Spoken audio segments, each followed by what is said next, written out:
E aí, meus amigos, Leonardo Torres na área, mais uma aula, legislação aplicada à EBSER, sua casa em breve, Oxalá, aula 10, Lei 2.550 de 2011, a lei que autorizou a criação desta empresa pública federal. Só que antes de tudo, lógico, aqueles protocolos iniciais.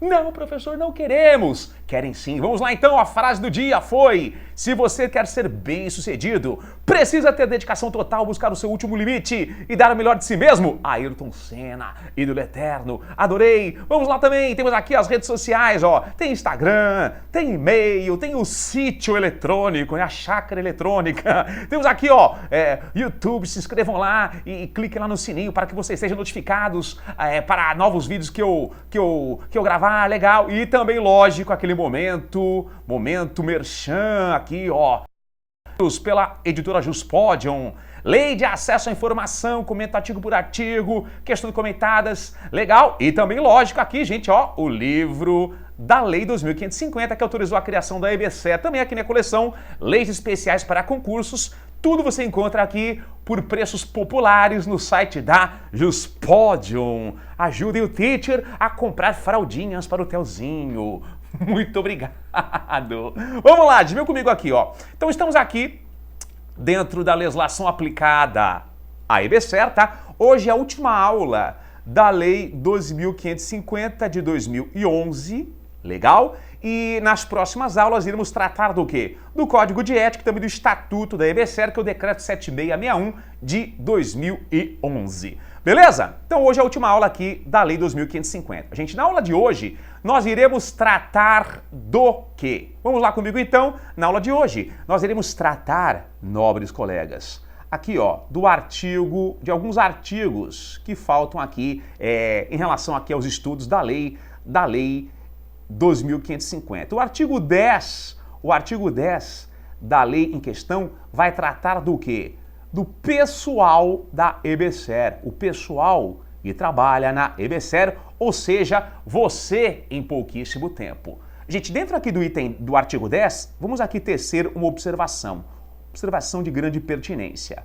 O que é um agente público? Agente público são todos aqueles que exercem uma função pública, não importa como, remunerados, de grátis, eleitos pelo povo, livremente nomeados, aprovados em concurso público, não importa. Se você exercer uma função pública, mesmo que precariamente e mesmo que sem remuneração, naquele momento você foi um agente público, legal? São os agentes públicos, são todos aqueles que representam o Estado. Só que nós temos várias categorias de agentes públicos, várias. Uma delas nos interessa hoje. Que categoria? Os agentes administrativos.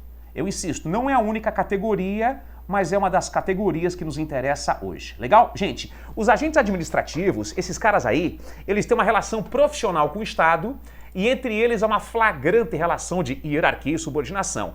E dentro desta categoria temos o quê? 3 subcategorias. Vamos lá, colocar aqui, ó. Temos aqui os servidores públicos. Gente, tem os servidores públicos que geralmente você os encontra na administração direta e também lá nas autarquias. O que é um servidor público? Servidor público é todo aquele que ocupa um cargo público.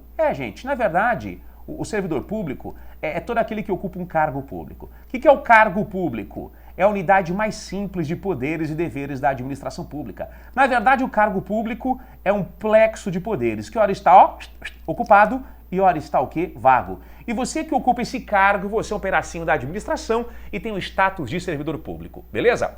O servidor público é aquele que ocupa um cargo efetivo ou cargo em comissão. Cargo efetivo permanente, aprovação em concurso público. Cargo em comissão, livre nomeação e livre exoneração. É aquele que você dorme empregado lá com carnezão lá das Casas Bahia e acorda desempregado. Livre nomeação, só que livre também exoneração, tá? E o regime de cargo público, os servidores públicos propriamente ditos, são regidos por um estatuto. O que é um estatuto?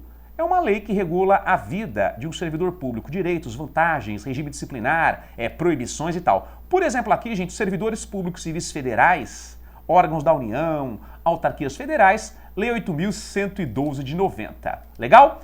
Não é o caso de vocês, não. Sabe por quê? Porque vocês, dentro aqui da categoria de agentes administrativos, vocês são quem? Os empregados públicos. Empregados públicos. Cuidado porque, gente, os empregados públicos, eles não são regidos por estatutos, a eles se aplica a CLT, a consolidação das leis trabalhistas. Legal? O empregado público, ele não ocupa cargo público, ele será contratado para trabalhar para a administração pública, desde que aprovado em concurso público, uma relação contratual. Você exercerá um emprego público permanente e a você se aplica a CLT. Pergunta, teacher, o empregado público tem estabilidade? Gente, cuidado por quê?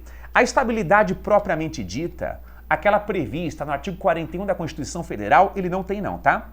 Depois verifiquem lá a súmula 390 do TST, do Tribunal Superior do Trabalho. Ela é clara ao afirmar que ao empregado público de empresa pública ou economia mista, mesmo que aprovado em concurso público, ele não tem a estabilidade prevista no artigo 41 da Constituição Federal. Somente quem adquirirá a estabilidade? Servidores efetivos, que ocuparem cargos efetivos, que exercerem esse cargo por 3 anos e 1 dia e que forem aprovados em estágio probatório. Mas, professor, tanto esforço não tem estabilidade? Gente, na verdade, não tem estabilidade propriamente dita. Só que você não pode comparar um empregado público ao empregado privado, porque o empregado público é um agente público, passou pelo crivo do concurso. Lógico que, para demiti-lo, nós temos algumas formalidades. Tem que ter um processo administrativo, é fundamental que se demonstre uma falta grave. Só que para fins de prova, respondo que o empregado público não tem a estabilidade prevista no 41 da Constituição. Beleza? Legal. E por fim, gente, só para complementar aqui o nosso manual caseiro, nós temos também os servidores temporários. Servidor temporário, que também é um agente administrativo, é contratado com ou sem concurso público para exercer uma FPT. O que é uma FPT? Função Pública Temporária, numa situação de excepcional interesse público. Servidor temporário, ele será contratado de forma temporária, lógico, temporário, para exercer uma função pública temporária com ou sem concurso público, diante aí de uma situação excepcional de interesse público. Quem contrata muitos temporários é o IBGE, tá? Os recenseadores são temporários, tá? E ao temporário se aplica o tal do REDA. O que é o REDA?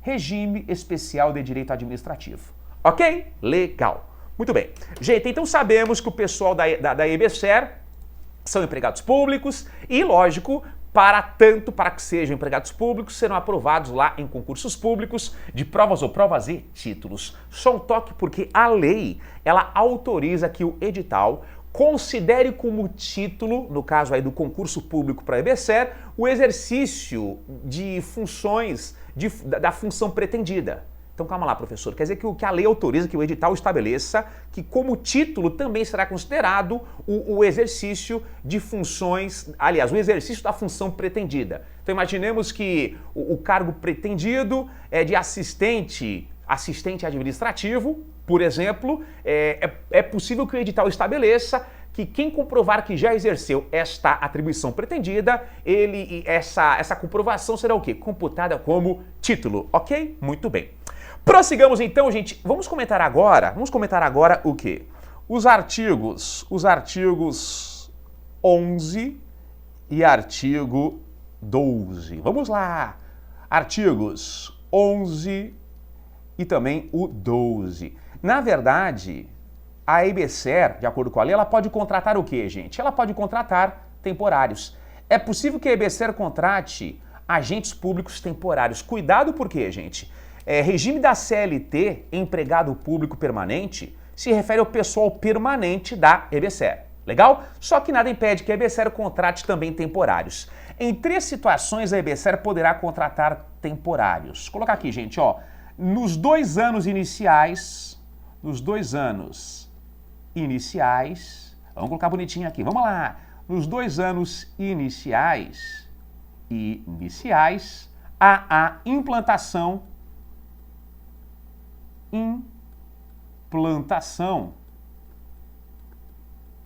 aliás, 2 anos iniciais, colocar assim, ó, termo inicial desse prazo. Quando que esse prazo ele começa a ser computado? Termo inicial desse prazo. Implantação da EBSER. Ou seja, a contar da criação da EBSER, nos 2 anos iniciais, ela pôde contratar o quê? Ela pôde contratar temporários. Tudo bem, gente? Prazo máximo do contrato, aqui, gente, incluindo uma única prorrogação que é admitida, no máximo 5 anos. Então, calma lá.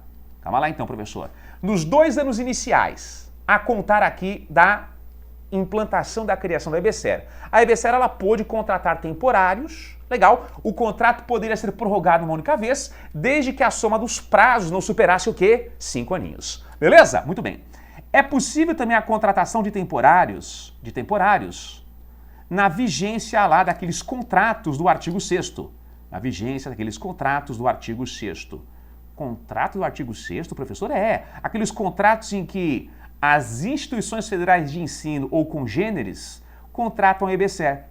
Então é possível que naqueles contratos, na vigência deles, a EBSER contrate temporários. Só que muito cuidado, ela só poderá contratá-los nos 180 dias iniciais. 180 dias iniciais, termo inicial desse prazo, da assinatura do contrato. Assinatura do contrato. Então, o contrato foi assinado entre, por exemplo, a Universidade Federal e a EBSER. Por exemplo, a UFSC contratando a EBSER para que a EBSER administre o HU, o Hospital Universitário. Legal. A contar da assinatura, a EBSER pode contratar temporários nos próximos 180 dias. Legal? Muito bem. E por fim, gente, admite-se também o que? A contratação de temporários sob a égide, de acordo com o artigo aqui, ou nos modos do artigo 443 da Constituição, aliás, da CLT, que é a Constituição Federal. Tá bêbado, teacher?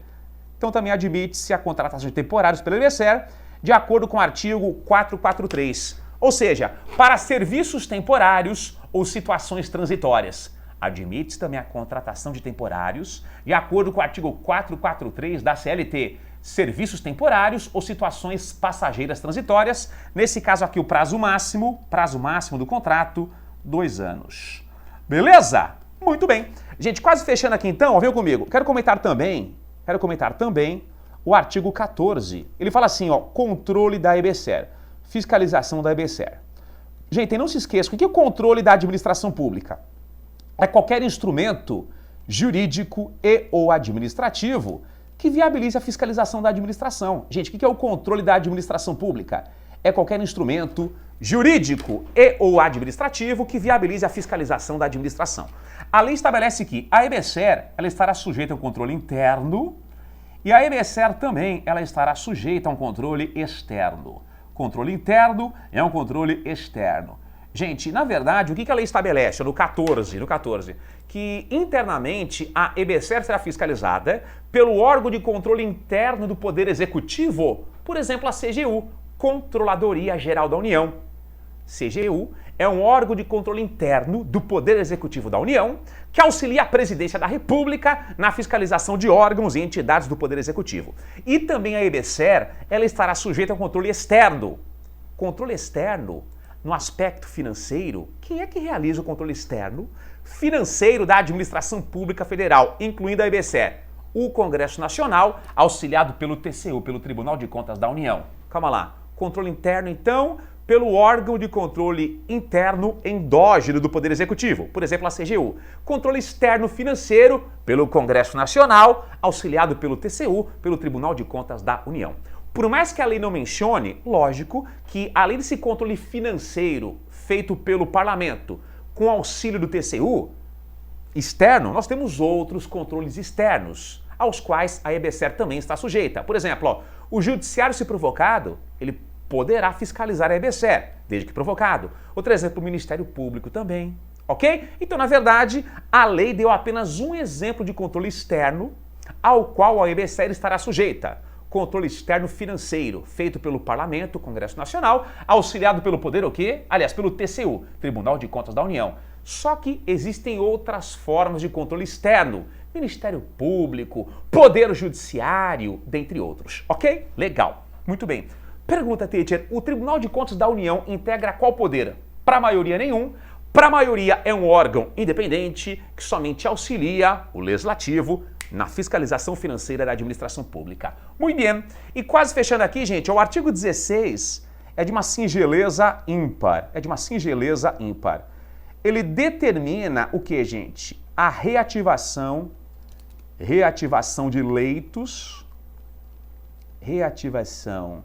de leitos, hospitalares e serviços desativados por falta de pessoal.